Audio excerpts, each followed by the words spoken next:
your money. Personal finance workshop on mutual funds on December 7th and 8th. Register now.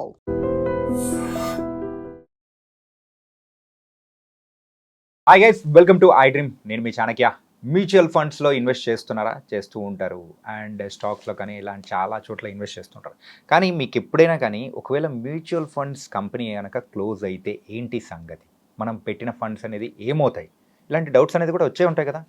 ఇలాంటి doubts ఎక్కువగా మనం invest చేస్తున్న టైంలో మన పేరెంట్స్కి కానీ అమ్మలకి ఎక్కువగా వస్తుంటుంది. మరి వాళ్ళకు క్లారిఫై చేయడానికి మనకు దగ్గర కూడా కొన్ని పాయింట్స్ ఉండాలి కదా. మరి ఆ పాయింట్స్ ఏంటి అనేది కూడా ఇప్పుడు చెప్పడానికి మనతో పాటు కూడా ఇప్పుడు మన పర్సనల్ ఫైనాన్షియల్ అడ్వైజర్ విజయ్ కర్ణ గారు కూడా ఉన్నారు. మరి ఆయన అడిగి తెలుసుకుందాం. Hi sir. హలో అండి. మనం దేనిలో అన్నా ఇన్వెస్ట్ చేస్తున్నామంటే పాజిటివ్ మన సైడ్ నుంచి తీసుకొని వచ్చినా కానీ నెగిటివ్ మాత్రం పేరెంట్స్ సరే ఎందుకు ఇన్వెస్ట్ చేస్తున్నారు అబ్బాయి, ఒకవేళ వాళ్ళు తీసుకొని వెళ్ళిపోయినారు అనుకో, కంపెనీ క్లోజ్ అయితే అని చెప్పేసి అంటుంటారు. ఒకవేళ మ్యూచువల్ ఫండ్స్ కంపెనీ క్లోజ్ అయితే ఏంటి సంగతి? మన ఫండ్స్ ఏమవుతాయి? అంటే గోవిందా గోవిందా అనుకోవాల్సిందేనా? మెయిన్ థింగ్ మనకి ఇట్లా పేరెంట్స్ దగ్గరికి ఇట్లా రావడానికి రీజన్ ఏందో కూడా మనం ఒకసారి అర్థం చేసుకోవాలంటే ఇంకొంచెం డీటెయిల్గా అర్థం చేసుకుని ఏముండదండి. ఫస్ట్ థింగ్ చిట్ ఫండ్స్ స్కామ్సే మనకి వచ్చేది. ఆడ ఏమవుతుంది అంటే చిట్ ఫండ్స్లో తీసుకుంటారు, పూల్ చేసుకుంటారు అమౌంట్, ఒక సర్టన్ అమౌంట్ అయిన తర్వాత వాడు బోర్డు తిప్పేయడము ఏదో అవుతుంటుంది. అట్లా ఆ జనరేషన్ మన పేరెంట్స్ జనరేషన్ వాళ్ళు చాలా లాస్ అయ్యారండి.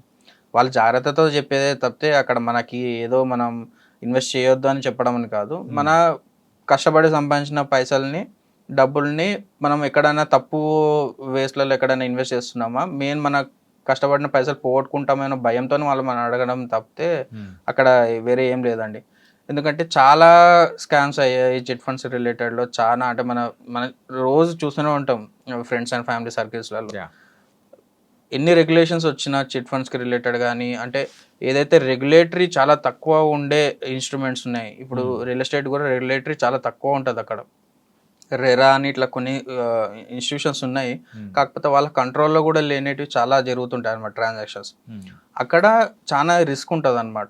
సో ఆ రిస్క్ అనేది మన మెయిన్ క్యాపిటల్ని ఎఫెక్ట్ చేసే ఇబ్బంది అయితే ఉంటుంది. సో ఇక్కడ మనం మ్యూచువల్ ఫండ్స్లలో ఆ రిస్క్ని తగ్గడానికే మనకి సెబీ ఉందండి. Okay, security exchange board of India, SEBI ఉంది. సెబీ అనేది completely from the government of India. వాళ్ళు ఏం చేస్తారంటే ఈ అన్ని AMCs, asset management companies. AMC అంటే అసెట్ మేనేజ్మెంట్ కంపెనీ అండి. ఎస్బీఐ కానీ, హెచ్డిఎఫ్సి కానీ, ఐసిఐసిఐ కానీ, నిప్పాన్ కానీ, ఫ్రాంక్లిన్ టెంపుల్టన్ కానీ, క్వాంట్ కానీ, ఇవన్నీ ఏఎంసీస్. ఒక 44, 46 ఏఎంసీ కంపెనీస్ ఉన్నాయండి. ఈ ఏఎంసీ కంపెనీస్ అన్నిటినీ రెగ్యులేట్ చేసి, అంటే వీటన్నిటిని గవర్న్ చేసేది సెబీ.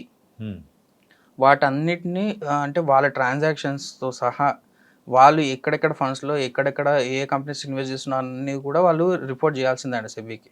ఓకే, అంటే గవర్నమెంట్ అండర్లోనే ఇది మొత్తం జరుగుతుంది. ఎగ్జాక్ట్లీ. ఇప్పుడు సపోజ్ నేను ఒక మ్యూచువల్ ఫండ్ కంపెనీ పెట్టాను అనుకుంటాను.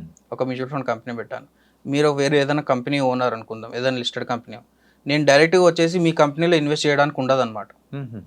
సో దానికి ఒక సెట్ ఆఫ్ రూల్స్ ఉంటాయి, సెట్ ఆఫ్ రెగ్యులేషన్స్ ఉంటాయి. ఎంత పర్సంటేజ్ ఇన్వెస్ట్ చేయాలి, ఎందుకు ఇన్వెస్ట్ చేయాలనేది కూడా వాళ్ళు డిస్క్లోజ్ చేయాలండి. సో ఇంత స్ట్రిక్ట్, అంత రెగ్యులరైజ్ చేసిన ఇండస్ట్రీ అండి ఇది. Highly regulated industry mutual funds అనేది. ఏదో చిన్న చిట్ ఫండ్ కంపెనీ టైప్ అట్లా అనుకుంటారు. అంటే మనకు అవేర్నెస్ తక్కువ ఉండడం వల్ల నేను కూడా స్టార్టింగ్లో అనుకున్నానేమో అట్లా, కానీ అది కాదండి. ఇది హైలీ రెగ్యులరైజ్ది. మనం ఇండియన్ ఎకానమీలో వన్ ఆఫ్ ద పిల్లర్ అనమాట, one of the back bone అనమాట మ్యూచువల్ ఫండ్ ఇండస్ట్రీ ఇప్పుడు. ఓకే, అది ఎంత పెద్దది అనేది నేను ఇంకా వేరే వీడియోస్లో చెప్తాను.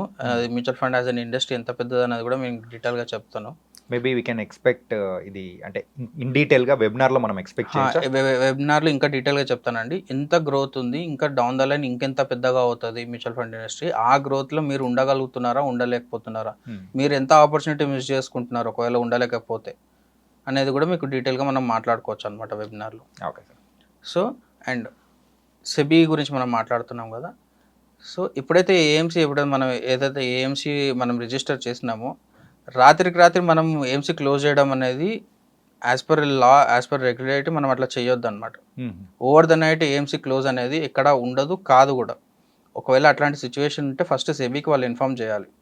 సో అండ్ సో రీజన్ వల్ల మనం ఈ మ్యూచువల్ ఫండ్ స్కీమ్ లేకపోతే ఈ మ్యూచువల్ ఫండ్ కంపెనీని క్లోజ్ చేయాల్సి వస్తుంది, లేకపోతే ఈ మ్యూచువల్ ఫండ్ స్కీమ్ని ఆపాల్సి వస్తుంది అని వాళ్ళు సెబీకి ఇన్ఫామ్ చేయాలి. సెబీ ఇన్వెస్టర్స్కి కమ్యూనికేషన్, సెబీ కానీ ఏఎంసీస్ కానీ వీళ్ళు ఇన్వెస్టర్స్కి కమ్యూనికేషన్ చేస్తారు. So and so fund is going to end, ఇన్ని మంత్స్లలో ఇది ఎండ్ అవుతుంది, మీరు కరెక్ట్ యాక్షన్ తీసుకోండి, దీనికి రిలేటెడ్ యాక్షన్ తీసుకోండి అని ఇన్వెస్టర్స్కి అందరికీ కమ్యూనికేషన్ వెళ్తుంది క్లియర్గా. ఓకే, అది ఫస్ట్ థింగ్. సెకండ్ థింగ్ వచ్చేసి అప్పుడు ఇన్వెస్టర్స్ వాళ్ళకున్న ఇన్వెస్ట్మెంట్ మొత్తం రిడీమ్ అనేది చేసుకోవచ్చు, లేకపోతే వేరే ఏఎంసీ కన్నా ట్రాన్స్ఫర్ చేసుకోవచ్చు. వాళ్ళు అంటే లైక్ వేరే కంపెనీస్కి, వేరే ఏఎంసీ కంపెనీస్కి ట్రాన్స్ఫర్ చేసుకోవచ్చు. ఇక్కడ ఇంకొక సిచ్యువేషన్స్ కూడా, కొన్ని సిచ్యువేషన్స్ వచ్చాయి, రెండు ఏఎంసీస్ మర్జ్ అవుతాయి. కొన్ని సిచ్యువేషన్స్లో ఏమవుతాయి అంటే A mutual fund company B mutual fund company tie up అయిపోయి ఒక సి మ్యూచువల్ ఫండ్ కంపెనీగా తయారవుతాయి అన్నమాట. ఓకే, అప్పుడు ఏమవుతుంది అంటే ఏలో ఉన్న ఇన్వెస్టర్స్, బిలో ఉన్న ఇన్వెస్టర్స్ వీళ్ళందరి ఫోలియోస్ అవన్నీ అట్లాగనే అయిపోయి సిలో స్టార్ట్ అవుతుంది అనమాట. వాళ్ళ ఫోలియో సేమ్ అంటే ఎగ్జిస్టింగ్ ఎన్ఏవి అవన్నీ సేమ్ ట్రాక్ అవుతూ ఉంటాయి, జస్ట్ పేరు చేంజ్ అవుతుంది అంతే.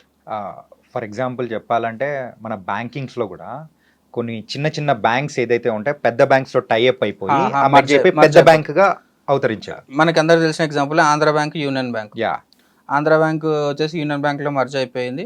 సో అట్లా కూడా అవుతాయి, ఏఎంసీస్లో అవుతాయి. కానీ క్లోజ్ అవ్వడం అనేది ఓవర్ ద నైట్ అయితే కాదు, it's a time taking process అనమాట. అండ్ ఎప్పుడైతే క్లోజ్ చేయాలి, ఇంకా అయిపోయింది, ఈ ఫండ్ అయిపోయింది, ఈ స్కీమ్ అయిపోయింది అనుకున్నప్పుడు సెబీ ఏం చేస్తుంది అంటే ఇంతవరకు వాళ్ళు హోల్డ్ చేసిన స్టాక్స్, ఇంతవరకు వాళ్ళు హోల్డ్ చేసిన బాండ్స్ కానీ, వేరే మనీ మార్కెట్స్లో ఇన్వెస్ట్మెంట్స్ కానీ, ఈక్విటీ మార్కెట్లో ఇన్వెస్ట్మెంట్స్ కానీ, వాటిని అన్నింటిని లిక్విడేట్ చేస్తుంది, గ్రాడ్యువల్గా చేస్తుంది, అట్ ఏ టైం చేయదు. అట్ ఏ టైం చేసింది అంటే మార్కెట్లో అన్వాంటెడ్ డిమాండ్ క్రియేట్ అయిపోయి అన్వాంటెడ్ అంతా డిస్టర్బ్ అయిపోతుంది, మార్కెట్లో అంతా డిస్టర్బెన్స్ స్టార్ట్ అవుతుంది. సో గ్రాడ్యువల్గా చేస్తారు అన్నమాట. గ్రాడ్యువల్గా చేసి ఆ అమౌంట్ అనేది ఇన్వెస్టర్స్కి రిటర్న్ చేస్తారు. మీకు ఎగ్జాంపుల్స్ చెప్పాలంటే ఫ్రాంక్లిన్ టెంపుల్టన్ మ్యూచువల్ ఫండ్ 2020లో డ్యూ టు కోవిడ్ వచ్చిన సిచ్యువేషన్లో కొన్ని సిరీస్ ఆఫ్ అంటే ఒక 6 డెట్ మ్యూచువల్ ఫండ్స్ని ఆపేయాల్సి వచ్చిందనమాట వాళ్ళు. Okay, because of liquidity issue. ఎప్పుడైతే కోవిడ్ క్రాష్ అయ్యిందో అప్పుడు లిక్విడిటీ ఇష్యూ వల్ల 6 డెట్ మ్యూచువల్ ఫండ్స్ని ఆపేయాల్సి వచ్చింది. అండ్ నెక్స్ట్ ఎగ్జాంపుల్ వచ్చేసి bank of India mutual fund అనమాట. ఇది 2018లో అయ్యింది. అది ఎందుకు చేయాల్సి వచ్చింది అంటే వాళ్ళు చేసిన మ్యూచువల్ ఫండ్స్లో పర్ఫార్మెన్స్ అనేది చాలా పూర్గా ఉంది అండ్ కొత్త ఇన్వెస్ట్మెంట్స్ చాలా తగ్గిపోయాయి అని చెప్పేసి దాన్ని కూడా క్లోజ్ చేయడం జరిగిందనమాట. అండ్ నెక్స్ట్ థింగ్ వచ్చేసి సహారా మ్యూచువల్ ఫండ్. అందరికీ కొంతమందికి ఐడియా ఉండొచ్చు, అంటే కొంత ఏజ్ ఉన్న వాళ్ళకి సహారా గురించి ఐడియా ఉండొచ్చు. వాళ్ళు లీగల్గా చాలా ఛాలెంజెస్ ఫేస్ చేశారు కాబట్టి సహారా మ్యూచువల్ ఫండ్ని కూడా సెబీ క్లోజ్ చేయాలని చెప్పింది. వాళ్ళకి అమౌంట్ వాళ్ళకి రిటర్న్ చేశారు సహారా మ్యూచువల్ ఫండ్. ఓకే, ఆ రోజు దాని తగ్గట్టు రిటర్న్ చేసేసారు. సహారా స్కీమ్స్ వేరు, సహారా మ్యూచువల్ ఫండ్ వేరండి, మళ్ళీ కన్ఫ్యూజ్ కాకండి. Sahara mutual fund will be different, Sahara schemes will be different. So మనం కీ పాయింట్స్ ఏంది అనుకుంటే ఇక్కడ రెగ్యులేటరీ అనేది ఉంది, సెబీ అనేది ఉంది. మీరు జస్ట్ ఇన్వెస్ట్ చేశారు మీకు ఎవరు లేరు అని ఎప్పుడు అనుకోకండి. సెబీ మీకు ఇక్కడ ఎప్పుడు బ్యాక్ సపోర్ట్గా ఉంటుంది. Any issues with the AMCs SEBI will take care అనమాట. సెకండ్ థింగ్, వేరే ఏఎంసీస్కి మీకు యూనిట్స్ అనేవి ట్రాన్స్ఫర్ అవుతాయి, అక్కడ మీరు దాన్ని కంటిన్యూ చేసుకోవచ్చు లేకపోతే రిడీమ్ చేసుకోవచ్చు. అండ్ ఈ కమ్యూనికేషన్ మాత్రం క్లియర్గా ఉంటుందండి ఏఎంసీస్ నుంచి. ఈ ఫండ్ మేము క్లోజ్ చేస్తున్నాము, లేకపోతే ఈ ఫండ్ వేరే మ్యూచువల్ ఫండ్ ఏఎంసీతోని టైఅప్ అవుతుంది, మర్జ్ అవుతుందని మీకు క్లియర్గా తెలుస్తుంది. అండ్ ఇమీడియట్గా లాస్ అనేది మాత్రము ఎక్కడా ఉండదు అనమాట ఇక్కడ. ఎందుకు అంటే మనం రిడీమ్ చేసుకోవచ్చు లేకపోతే వేరే ఏఎంసీకి ట్రాన్స్ఫర్ చేసుకోవచ్చు కాబట్టి మీ అమౌంట్ మాత్రం ఎక్కడికి పోదు, మీరు చేసిన ఇన్వెస్ట్మెంట్స్ మాత్రం ఎక్కడికి పోదు. సో టెన్షన్ పడాల్సిన అవసరం ఏం లేదు. మీరు చెప్పే ముందైతే అంటే mutual funds and chit funds companies both are similar kind of things అనేది నాకైతే అనిపించింది. సో కాదు అని ఇప్పుడు మాత్రం మీరు చెప్పిన తర్వాత నాకు ఒక క్లారిటీ వచ్చింది, అలాగే మా ప్రేక్షకులకు కూడా వచ్చింది. So thank you so much sir. Thank you అండి. మరి మ్యూచువల్ ఫండ్స్ మీద కానీ లేకపోతే ఇలా ఇన్వెస్ట్మెంట్స్ మీద మీకు ఏదైనా డౌట్స్ ఉన్నాయంటే మన ఐడ్రీమ్ వాళ్ళు వెబినార్ అనేది కూడా కండక్ట్ చేస్తున్నారు. ఆ వెబినార్లో కూడా మీ యొక్క డౌట్స్ను కూడా మీరు ప్లేస్ చేసి మరి పర్సనల్గా కూడా దాని నుంచి మీరు ఆ డౌట్స్ని కూడా క్లారిఫై చేసుకోవచ్చు. మరి మరో ఇంటర్వ్యూతో మళ్ళీ కలుద్దాం. అంతవరకు take care. This is your Chanakya.